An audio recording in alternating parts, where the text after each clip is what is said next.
अपने all India agriculture tour पे। अच्छा स्वाति, बुंदेलखंड तो सचमुच में, क्योंकि मैं उस इलाके में मेरा आना जाना रहा है, पानी के अभाव में बड़ी कठिनाइयों वाला क्षेत्र है। फिर भी आपने एक कृषि क्षेत्र में जाने के लिए क्यों क्यों पढ़ाई करने का सोचा? सर, मेरे पिता अपर नगर आयुक्त हैं और उन्होंने अपनी पढ़ाई, अपनी शिक्षा कृषि के क्षेत्र से ही ली है। तो अच्छा उन्हीं अच्छा। से मुझे प्रेरणा मिली, कि मैं कृषि प्रेरणा को मिली, ही और जानूं। प्रेरणा मिली कि पिताजी का दबाव था? नहीं नहीं, प्रेरणा मिली। अच्छा। जी सर। और मैं आगे चलकर प्रशासनिक सेवा में जाना चाहती हूँ, ताकि मैं कृषि एवं किसान कल्याण के लिए कार्य कर सकूं। चलिए, तो आप भी अपने पिताजी की तरह सरकार में जाकर के एग्रीकल्चर में ही काम करना चाहती है।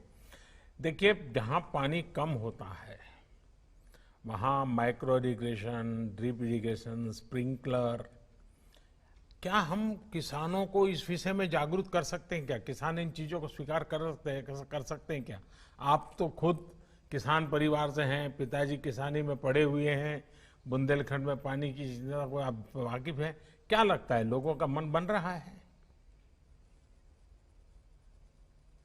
है यहाँ पर माइक्रो इरिगेशन जैसे ड्रिप इरिगेशन एवं स्प्रिंकलर इरिगेशन के मॉडल तैयार करे गए हैं। हमें इसके बारे में भी पढ़ाया गया है, इसके महत्वता के बारे में भी बताया गया है। और इस वर्ष मैं रावे के अंतर्गत सभी किसानों को जागरूक करने की कोशिश जरूर करूंगी।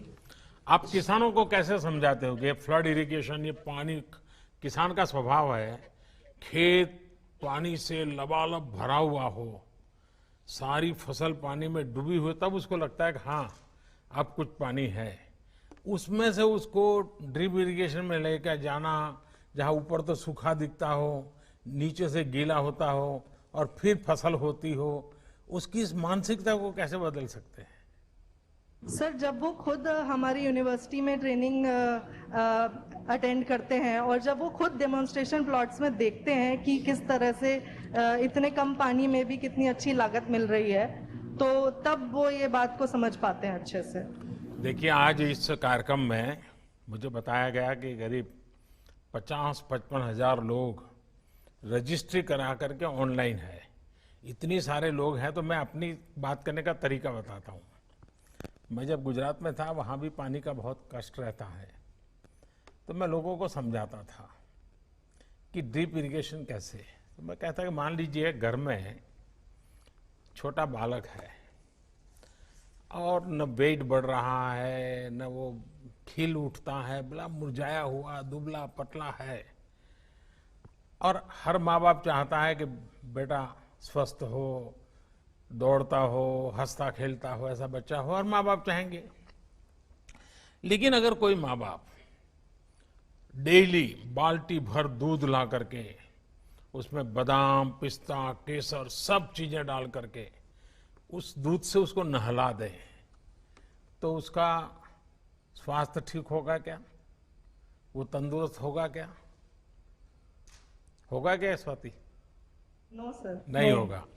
लेकिन अगर समझदारी से एक एक चम्मच थोड़ा थोड़ा दूध पिला दे, तो कुछ महीनों के बाद बदलाव आएगा कि नहीं आएगा? तो जैसे बालक को दूध से नहलाने से स्वस्थ नहीं होता है, एक एक चम्मच दूध पिलाने से बदलाव की संभावना बनती है, ये फसल का भी ऐसा ही है। पानी से पूरा भर देने से जितना फायदा होता है, उससे ज्यादा बूंद बूंद पानी अगर उसके मिलती हैं तो फसल बहुत बढ़िया बनती है। ये बात बड़े सरल शब्दों में लोगों को समझानी चाहिए। और पानी की रिसाइकलिंग हो, बरसात के पानी को कैसे जमीन के नीचे स्टोर किया जाए, इसके लिए जो आधुनिक और कम खर्च वाली तकनीक है, उनके बारे में जानकारी सामान्य जन तक पहुंचाना जरूरी है। अगर आप इजराइल की वेबसाइटें देखेंगे, वहां के एग्रीकल्चर की, बुंदेलखंड को वहां के कई मॉडल काम आ सकते हैं। तो मैं चाहूंगा कि आप पढ़ लिख करके इसी इलाके में कृषि क्षेत्र में काम करने जा रही हो, तो जरूर आपका ज्ञान और आपका अनुभव और आपके पिताजी के आशीर्वाद जरूर इस क्षेत्र के किसानों की स्थिति को बदलेंगे, कृषि की स्थिति को बदलेंगे। मेरी बहुत शुभकामनाएं हैं। सर।